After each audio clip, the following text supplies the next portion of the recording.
आखिर बिहार के मुख्यमंत्री नीतीश कुमार को क्या हो गया है? अचानक उन्हें एक बैरम खान की तलाश होने लगी है। आज की स्पेशल स्टोरी में हम जानेंगे नीतीश कुमार को क्यों मुगलों का साथ चाहिए। आज के स्टोरी में हम बात करेंगे नीतीश कुमार की राजनीति के उस मोड़ की जहां अनुभव, उम्र और उत्तराधिकार एक साथ खड़े दिखाई देते हैं। आज इस पर भी बात होगी कि आखिर आरसीपी सिंह ही क्यों बार बार इस भूमिका के लिए सामने आ रहे हैं, और यह भी जानेंगे कि निशांत कुमार की एंट्री सिर्फ पारिवारिक निर्णय है या बिहार की राजनीति का अगला अध्याय। नमस्कार, मैं हूं निश्चित दुबे और आप देख रहे हैं कैपिटल टीवी के स्पेशल स्टोरी। बिहार की राजनीति में कुछ भी अचानक नहीं होता। यहाँ हर मुलाकात, हर मंच, हर नारा, हर चुप्पी के पीछे एक लंबी तैयारी छुपी होती है। नीतीश कुमार जैसे नेता के मामले में तो ये बात और भी सटीक बैठती है। 3 दशक से ज्यादा समय से सत्ता के केंद्र में रहे नीतीश कुमार, जिसने कभी मंत्री की भूमिका निभाया, कभी मुख्यमंत्री, कभी किंग मेकर, कभी गठबंधन की निर्णायक की भूमिका निभाए नीतीश कुमार ने कभी कोई कदम बिना सोचे तो नहीं उठाया। फिर सवाल उठता है कि अचानक नीतीश कुमार को बैरम खान कहां से याद आ गए। इसके पीछे कोई गहरी वजह जरूर है। चलिए समझते हैं। नीतीश कुमार अब उस दौर में है जहां राजनीति सिर्फ चुनाव जीतने तक सीमित नहीं रहती, बल्कि विरासत को सुरक्षित करने की चिंता भी उतनी ही बड़ी हो जाती है। बिहार ने उन्हें लंबे समय तक देखा है, एक आंदोलनकारी के रूप में, एक सुधारक मुख्यमंत्री के रूप में और एक ऐसे नेता के रूप में जिसने गठबंधनों को अपनी सुविधा के हिसाब से बदला। लेकिन पहली बार ऐसा लग रहा है कि नीतीश कुमार अपनी राजनीति से ज्यादा अपने बाद की राजनीति को लेकर गंभीर है, और यही से निशांत कुमार का नाम सामने आता है। लेकिन बिहार की जनता ने नीतीश कुमार को बहुत प्यार दिया, बहुत दुलार दिया। क्या निशांत कुमार को भी इतना ही प्यार मिलेगा? निशांत कुमार अब तक राजनीति से दूर रहे, ना कोई बड़ा भाषण, ना कोई चुनावी मंच, ना कोई संगठनात्मक पद, लेकिन बिहार की राजनीति में कभी कभी चुप्पी ही सबसे बड़ा संकेत होती है। जिस तरह से हाल के महीनों में निशांत कुमार सार्वजनिक आयोजनों में दिखे हैं, जिस तरह से जेडीयू के भीतर उनके नाम की चर्चा बढ़ी है, और जिस तरह से समर्थकों ने नीतीश के बाद निशांत की बात कहना शुरू कर दिया, यह सब इत्तेफाक तो नहीं हो सकता।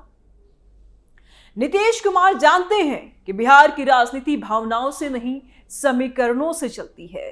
सिर्फ बेटा होना सत्ता का टिकट नहीं होता, उसके लिए स्वीकार्यता चाहिए, संगठन चाहिए, और सबसे जरूरी एक ऐसे संरक्षण चाहिए जो राजनीति की पहली और सबसे कठिन लड़ाई लड़े। क्या निशांत को बैरम खान चाहिए? अब सवाल यह उठता है कि बिहार के चाणक्य नीतीश कुमार को बैरम खान क्यों चाहिए? इतिहास में झांके तो बैरम खान कोई साधारण नाम नहीं था। वह सिर्फ एक सेनापति नहीं था, वह सत्ता का संरक्षण था। अकबर जब नाबालिग था तब मुगल साम्राज्य चारों ओर से दुश्मनों से घिरा हुआ था। हेमू जैसा ताकतवर शासक दिल्ली की गद्दी पर दावा कर रहा था। ऐसे समय में बैरम खान ने न सिर्फ युद्ध लड़ा बल्कि सत्ता को स्थिर किया। उन्होंने अकबर को राजा बनाया, लेकिन स्वयं पर्दे के पीछे रहे, और यही वह मॉडल है जिसे आज की राजनीति में किंग मेकर कहा जाता है। और बिहार में अगर किसी को यह भूमिका निभाने का अनुभव है तो वह आरसीपी सिंह है। आरसीपी सिंह और नीतीश कुमार का रिश्ता सिर्फ राजनीति का नहीं है, भरोसे का रहा है। और ये रिश्ते फाइलों, फैसलों और दिल्ली पटना के सत्ता गलियारों में पला बढ़ा है। जब नीतीश कुमार बिहार में सुशासन का चेहरा गढ़ रहे थे, तब आरसीपी सिंह उस सिस्टम के रीढ़ थे। कौन सा अफसर कहां बैठेगा, केंद्र से कैसे बात होगी, नीति कैसे बनेगी, इन सब में आरसीपी की पकड़ थी। और यही वजह थी कि एक समय जेडीयू में यह कहा जाने लगा कि पार्टी पर नहीं बल्कि आरसीपी सिस्टम पर पार्टी चल रही है। और यह बात नीतीश कुमार को खटक गई। नीतीश कुमार का एक स्वभाव रहा है हमेशा से, जो बहुत बड़ा हो जाए उसे काट दो। राजनीति में यह क्रूरता लगता है, लेकिन यही उनकी ताकत भी रही। आरसीपी सिंह का पतन इसी सिद्धांत का परिणाम था। लेकिन राजनीति में स्थायी दुश्मनी नहीं होती है, सिर्फ स्थायी जरूरतें होती है। आज जब निशांत कुमार की चर्चा तेज है, तब नीतीश कुमार को किसी ऐसे व्यक्ति की जरूरत है जो संगठन को संभाल सके, जो दिल्ली को साध सके, जो विरोधियों को मैनेज कर सके, और सबसे अहम जो पर्दे के पीछे रहकर काम कर सके। और यह भूमिका कोई नया चेहरा नहीं निभा सकता। और यही आरसीपी सिंह फिर से प्रासंगिक हो जाते हैं, यहीं पर सटीक बैठते हैं। पटेल सेवा संघ का मंच इस पूरी कहानी का सबसे बड़ा संकेत बनकर उभरा।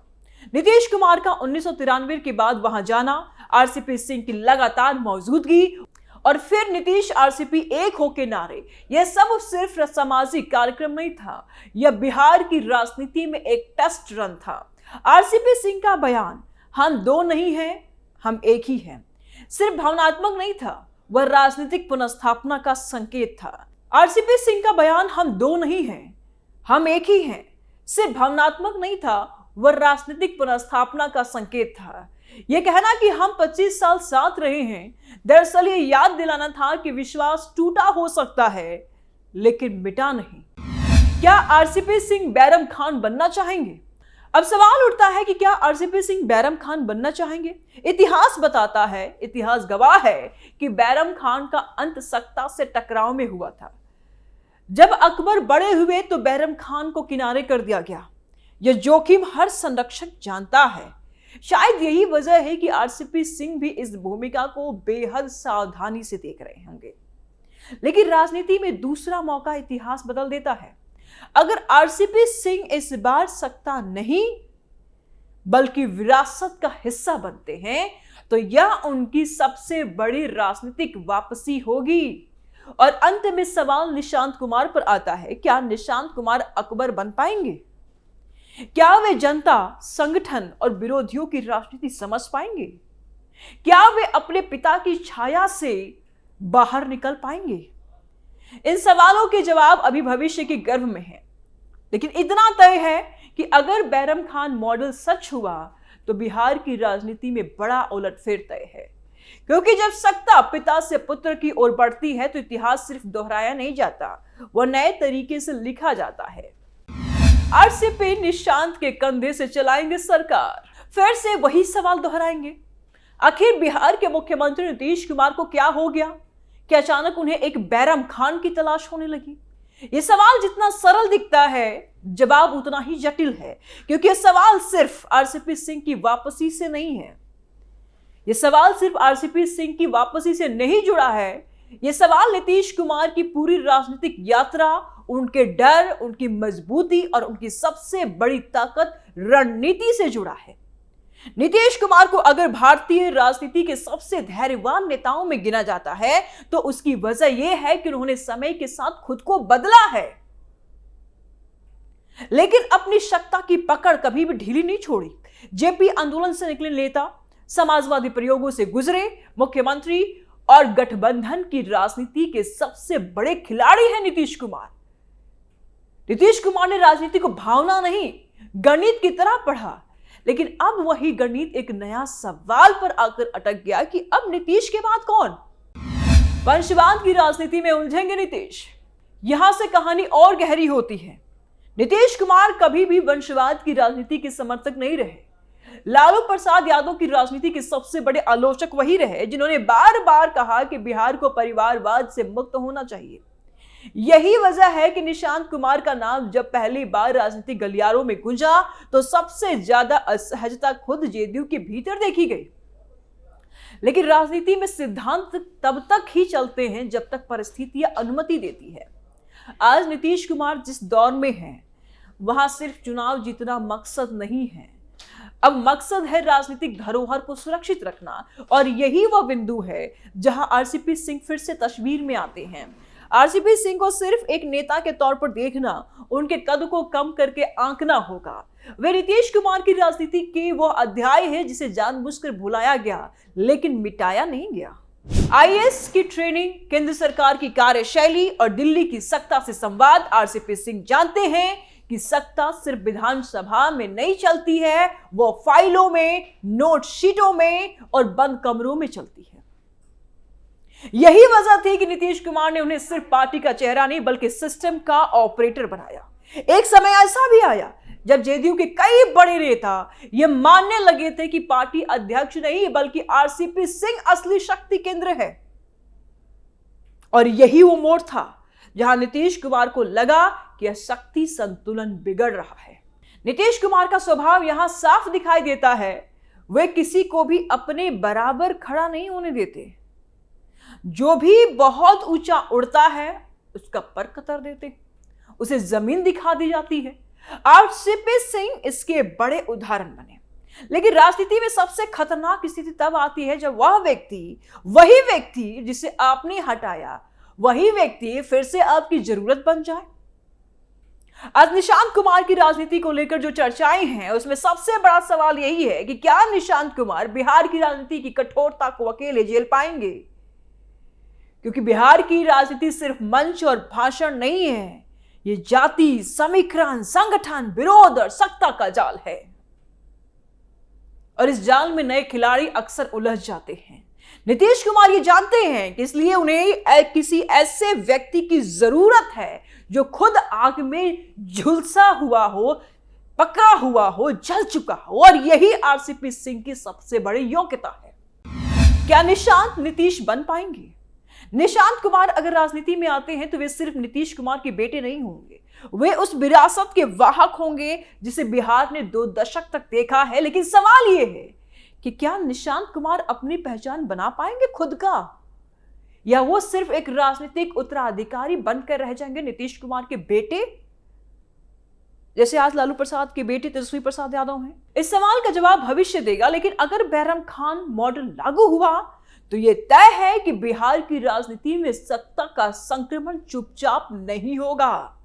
वह रणनीति, वह संरचना, वह संरक्षण के साथ होगा। क्योंकि जब राजनीति में पिता इतिहास होता है तो बेटा भविष्य हो जाता है, तो बीच में हमेशा किसी बैरम खान की जरूरत पड़ती है। क्या नीतीश खुद का सामना कर पाएंगे?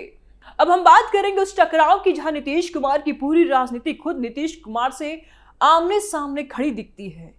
और यह भी जानेंगे क्या बिहार की राजनीति अब एक नए तरह के वंशवाद में प्रवेश कर चुकी है, जिसे नाम भले कुछ और दिया जाए लेकिन आत्मा वही हो। नीतीश कुमार ने जिस राजनीति को गढ़ा उसकी सबसे मजबूत दीवार थी परिवारवाद से दूरी। लालू प्रसाद यादव पर सबसे तीखा हमला इसी मुद्दे पर हुआ। आज वही नीतीश कुमार उसी मोड़ पर है जहां सवाल उठ रहा है कि क्या निशांत कुमार की एंट्री उस राजनीति का खंडन है जिसे नीतीश कुमार ने वर्षों तक गढ़ा है, या फिर यह एक मजबूरी जिसे सिद्धांतों से ऊपर रख दिया गया। ये सवाल का जवाब पाने के लिए हमें नीतीश कुमार के डर को समझना होगा। यह डर हार का नहीं है, यह डर सत्ता छीनने का भी नहीं है, यह डर है विरासत बिखरने का।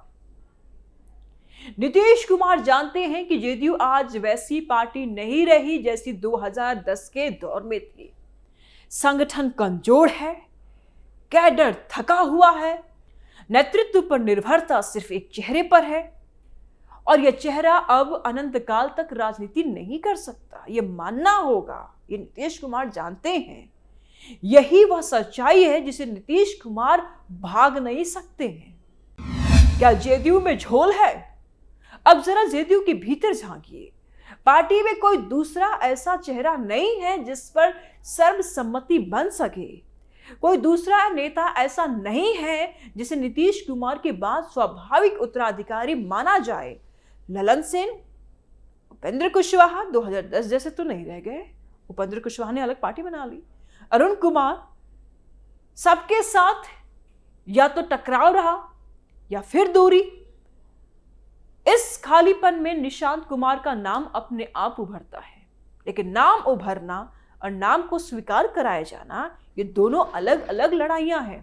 और यही से बैरम खान मॉडल की जरूरत पैदा होती है।